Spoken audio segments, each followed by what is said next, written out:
You check your phone before you check yourself, and not once, not twice. Compulsively, the way a person pokes a bruise just to confirm it still hurts. Someone texted you an hour ago, and the fact that you haven't replied is eating you alive. Not because you want to respond, because you're afraid of what they'll think if you don't. That right there, that small, almost invisible moment, is the entire problem. You have been trained to be reachable, always on, always warm, always ready, always present for everyone who needs a piece of you. And you've dressed it up in beautiful language. You call it loyalty. You call it being a good person. You call it love. But I want you to sit with a different word for a moment: conditioning. Because here's what no one explains with surgical honesty, and this video is going to be that surgery. Your chronic availability is not a personality trait. It is a survival response that has long outlasted its usefulness, and it is quietly dismantling your identity from the inside out. This is a deep psychological excavation into why so many people live exhausted, undervalued, and emotionally bankrupt. Not because life is hard, but because they have become a resource for other people rather than a person in their own right. And what happens? What actually measurably, undeniably happens when you finally stop? Not out of coldness, not out of revenge, but out of a fierce, quiet decision to return to yourself. By the end of this, the way you think about your time, your energy, your silence, and your absence will be permanently altered. The mechanism we are dismantling is the illusion that being endlessly accessible makes you valuable. And the transformation on the other side is the kind that cannot be undone. Because once you see it, you can never unsee it. But before we get to the shift, we need to go back. Back to the place where the wound was first cut. You weren't born like this. Think about a toddler, any toddler, who reaches for something and gets told no. Watch what happens. They cry, they protest. They feel the full, uncensored weight of the disappointment. They don't apologize for wanting. They don't preemptively shrink themselves, and that toddler has not yet learned the transaction. But somewhere along the way, and the timeline is different for everyone, you learned it. You learned that the love in the room had conditions, that the warmth from the people who were supposed to be safe was slightly warmer when you were agreeable and slightly cooler when you weren't. It wasn't cruel, it was often unconscious. But the lesson was clear, and it landed in your nervous system like concrete. Being easy to love requires being easy to manage. So you adapted. You became the one who didn't cause problems. You became the one who stayed calm when everyone else was falling apart. You became the peacemaker, the fixer, the one who sensed emotional temperature in a room before anyone else even noticed a shift. And you were praised for it. That's the cruel mechanism at the center of this wound. The behavior that was quietly harming you was also the behavior that earned you connection. So your developing brain fused them. I am loved when I am useful. I belong when I am available. Kierkegaard spent decades studying this architecture. He called it the persona, the mask the psyche constructs to survive within its social environment. And he was not dismissive of it. The persona has its function. It allows you to navigate the world without constant friction. But the persona becomes a prison the moment you can no longer locate where it ends. And you begin. When you're 32 years old and you still feel a spike of guilt for not answering a text within 20 minutes, that is not kindness. That is a 7-year-old inside you terrified of the temperature dropping. And here's the part that makes people uncomfortable.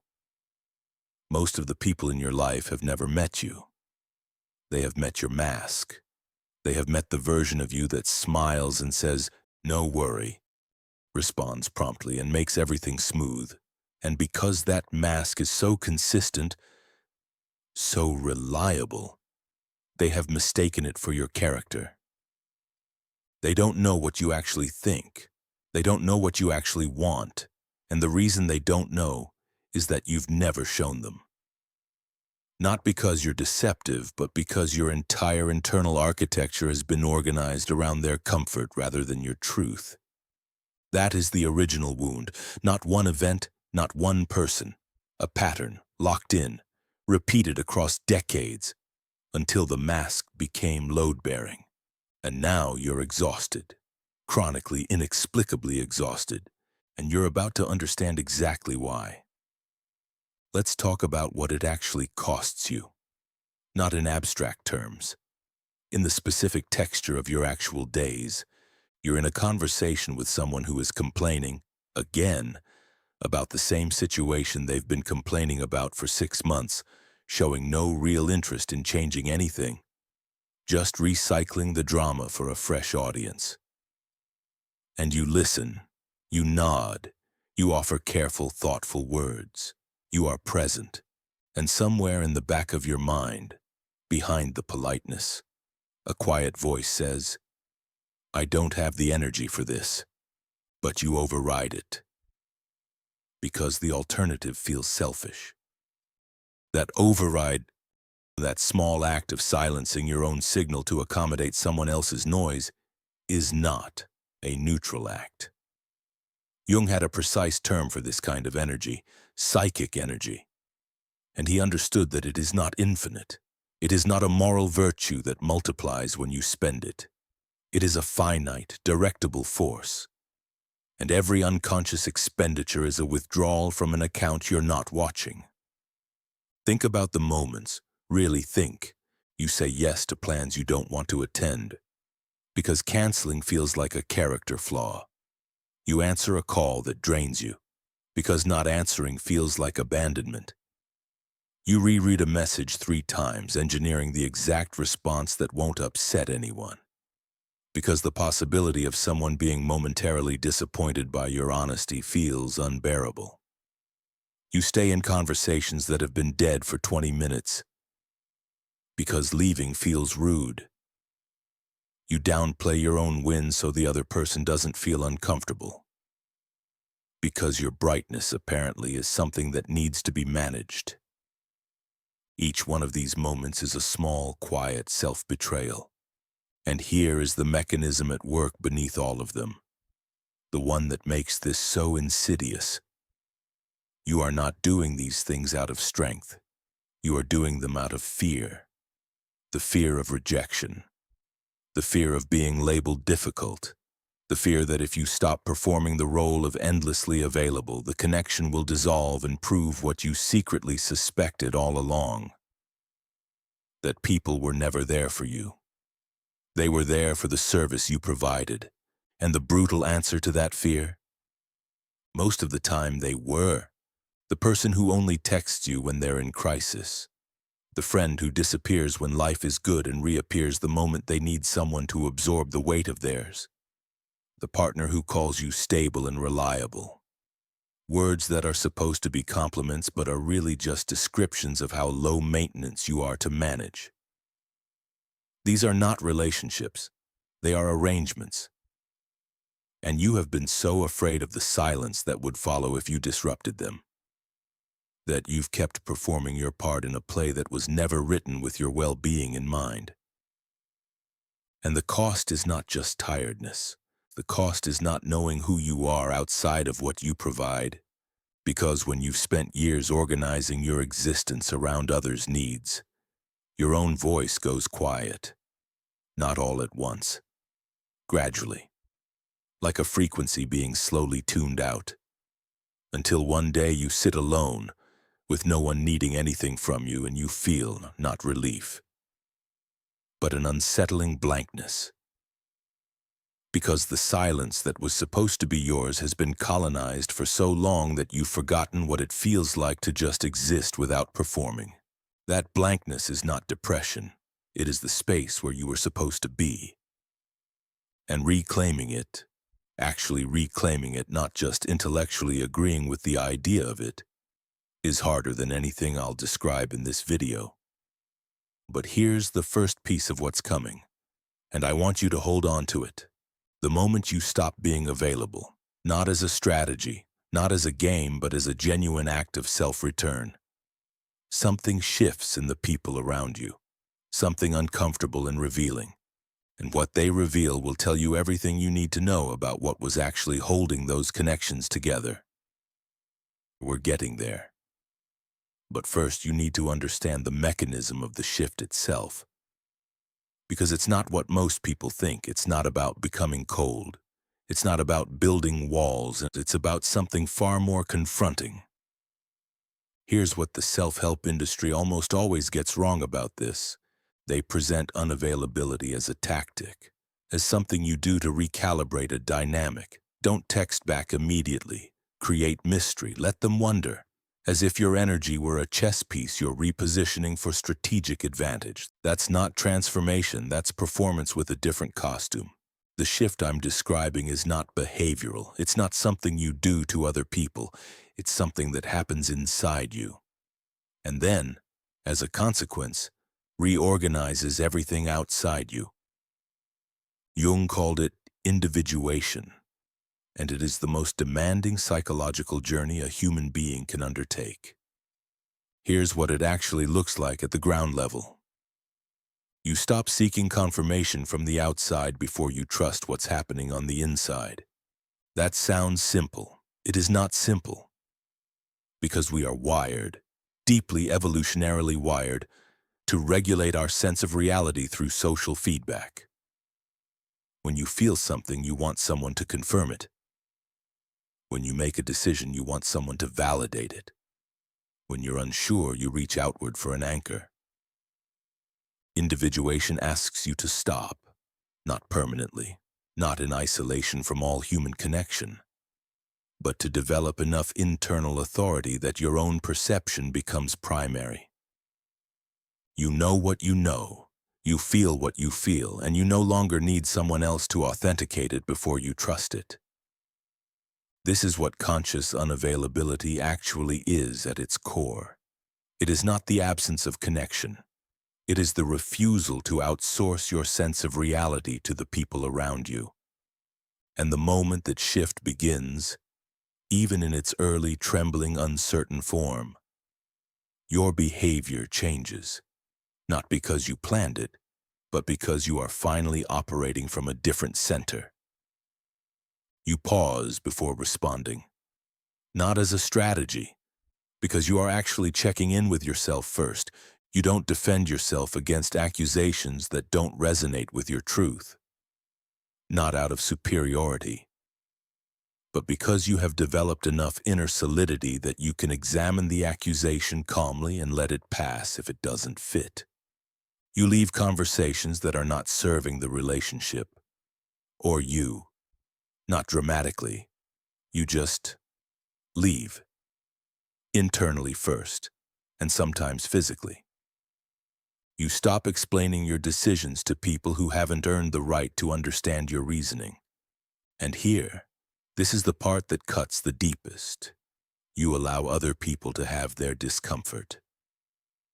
This is the one most people cannot do, because it goes against everything the conditioning has installed.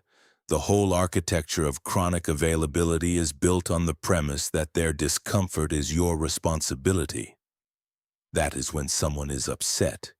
Even if that upset is a response to you finally drawing a line, you are obligated to soothe it.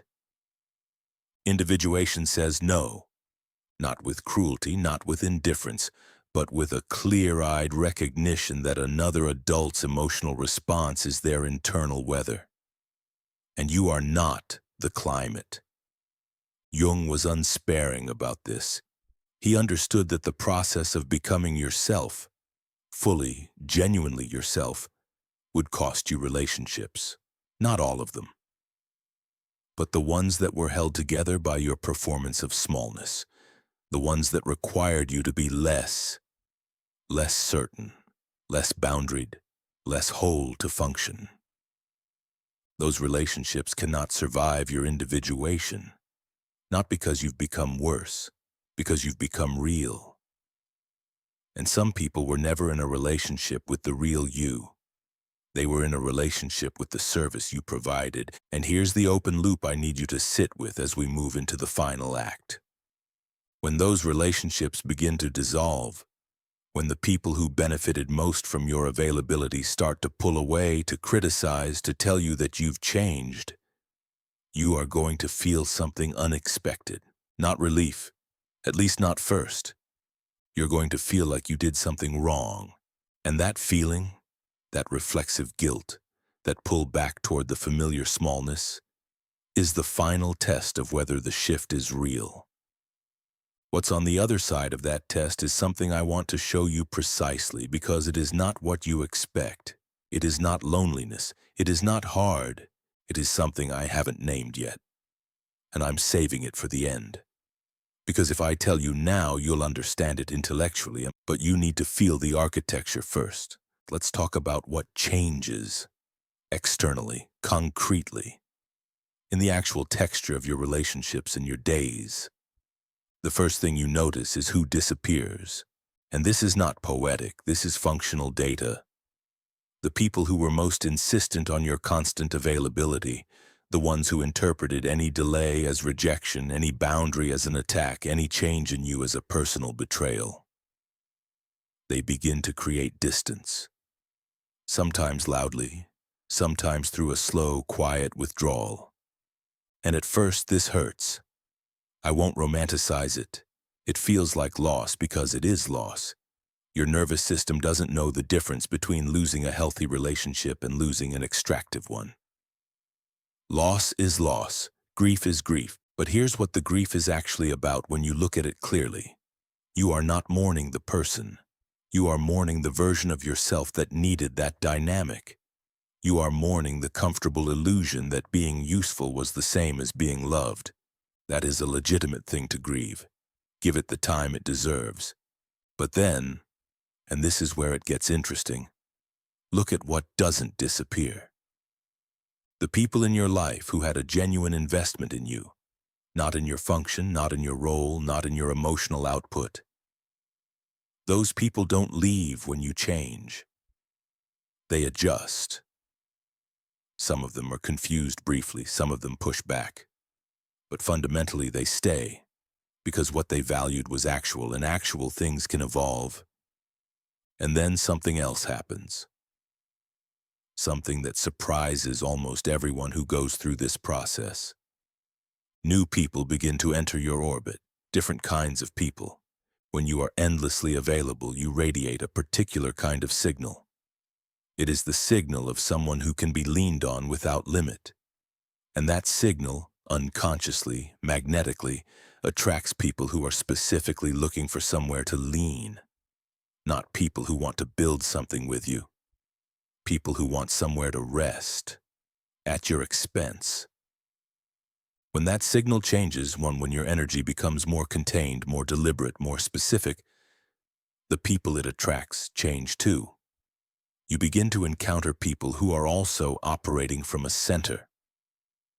Those who have their own internal structure, those who find your clarity interesting rather than threatening. These are not easy relationships, but they are real ones, built on reciprocity rather than function, on genuine curiosity about each other rather than convenience. Your relationship with silence changes too. This is subtle, but it is profound. The silence that once felt like abandonment, the quiet where you used to hear the voice of your own insecurity asking, "Are they upset with me? Did I do something wrong? Is everything okay?" That silence starts to transform into something you actually look forward to. Because inside that silence, for the first time in a long time, maybe the first time in your entire adult life, you can hear yourself. Not the conditioned self, not the persona, the actual signal underneath. The thing you wanted before you learned to want what other people needed you to want. And here, pay attention to this, your relationship with your own time changes in an almost startling way. When your time is infinite in the emotional sense, when you have given everyone implicit permission to occupy it whenever they choose, it becomes formless. You move from obligation to obligation without ever feeling like you're choosing anything. When you reclaim it, when you decide what gets your attention, your presence, your words, time develops texture. You start to notice when you are genuinely energized by something versus when you are simply executing a role. And that distinction, which seemed academic before, becomes the organizing principle of your entire life. You become harder to manipulate, not because you've become cynical, but because you've developed enough internal clarity that you can feel the difference between something that resonates and something that is simply demanding. And you've stopped treating demand as equivalent to deserve. You become slower, not in productivity, in reaction. The gap between stimulus and response widens, and in that gap, which Viktor Frankl once described as the location of human freedom, you are finally making actual choices rather than conditioned reflexes. Your presence in a room changes. This is the part that confuses people who haven't gone through it. They expect that becoming less available would make you fade, less visible, less magnetic, less there. The opposite happens. When you stop needing the room's attention, you develop a different quality, a stillness, an ease that has no agenda in it. And people feel that. They can't always name it, but they orient toward it. The way light, quietly and without drama, draws the eye. You become, in the most uncomplicated sense, more interesting. Because you are no longer trying to be interesting. You are simply, finally, present. But here's what I told you I was saving. Here is the thing that changes most profoundly. And the reason I couldn't tell you earlier is that without everything that came before it, it would sound like a self-help platitude. And it is not a platitude. It is a psychological reality that hits with the force of something true your entire life, but that you were never positioned to receive. Are you ready? The thing you were afraid would happen if you stopped being available. The rejection, the loss, the abandonment, the confirmation that you were never truly wanted for anything other than what you provided. That fear is not about other people. It never was. That fear is the last, most convincing voice of the persona telling you that you, just you, without the service, without the performance, without the constant giving, are not enough. That your worth is conditional on your usefulness. That love requires you to earn it perpetually because something about you in your basic, unperforming state is insufficient. That lie is the cage. And the moment you stop being available, genuinely stop from the inside, you are forced to sit in the silence where that lie used to live. And in that silence, something extraordinary happens that no one can fully prepare you for. The world doesn't end, people don't collapse. The relationships that were real don't evaporate. The sky doesn't fall. And slowly, sometimes slowly enough that you almost miss it, a different experience begins to take shape. You realize that your company, your actual company, not your function, is something that has value. That's your perspective, your way of being in a room. The specific quality of attention you give when you're choosing to give it rather than obligated to. These things have gravity. Not because you've become more impressive, but because you've become more you. And you, the actual you, not the constructed, over-accommodating, persona-armored version, is the only thing you ever had to offer that was genuinely irreplaceable. Jung said that individuation is not about becoming better. It is about becoming whole. And wholeness is not comfort. It is not constant happiness. It is not a life without conflict or loss or misunderstanding. Wholeness is the experience of containing your own contradictions. The strength and the wound, the certainty and the doubt, the part that wants connection and the part that needs solitude, without needing to exile any of them to maintain the approval of people around you. The person who has done this work, who has moved through the discomfort of becoming unavailable, who has survived the guilt and the loss and the disorientation, That person cannot be manipulated in the old way. Not because they've become hard, but because the buttons that used to work, the guilt, the fear of abandonment, the terror of disappointing someone, have lost their charge. They've been metabolized, and what's left, on the other side of that metabolism, is something that cannot be taken away. Because it was never given to you by someone else in the first place, it is yours. It was always yours. The ability to be present with yourself and therefore genuinely freely without agenda, present with the people you actually choose. This is the real-world impact of stopping, not the disappearance of people, not the cold, sparse life that the fear warns you of. It is the quality of what remains. Fewer connections often, but connections that are real. Conversations that you actually want to be inside. Silence that feels like rest rather than punishment. A relationship with your own life, your own thoughts, your own time, your own body, your own desires, that is finally yours to direct. You stop being a noun other people use, helpful, reliable, available, and start being a verb, a force that moves of its own volition. So here's where I leave you. Not with a list, not with a 12-step program, not with a strategy for manufacturing unavailability to manipulate someone back into your orbit. With a single question you are going to sit with, really sit with, after this ends. Who are you when no one needs anything from you? Not who you perform, not who you become in the service of keeping the peace or maintaining the connection or avoiding the guilt. Who are you in the actual quiet? What do you want? What do you think? What do you feel before you edit it for someone else's consumption? If you don't know the answer, if the question itself creates a blankness or a low-grade panic, that is not a character flaw. That is information. That is your psyche showing you exactly where the work is. And the work begins the same way every time. One small refusal. One moment where you check yourself before you check your phone.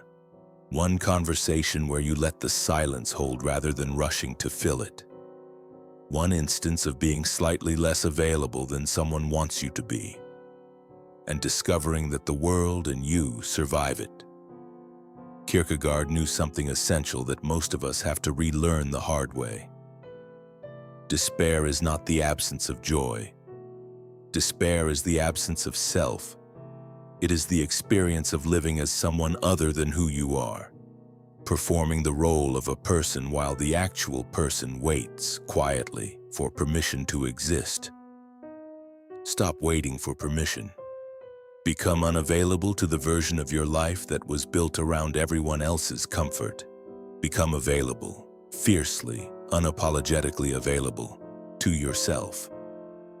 Now I want to hear from you, not the polite version, not the version of you that gives the answer you think I want to read. The real one. In the comments, write this if it's true. I have been exposed to the wrong things. And if you're not sure yet, if you're still sitting with what this opened up, write that too. Because that uncertainty is not a weakness. That is the beginning of honest self-examination.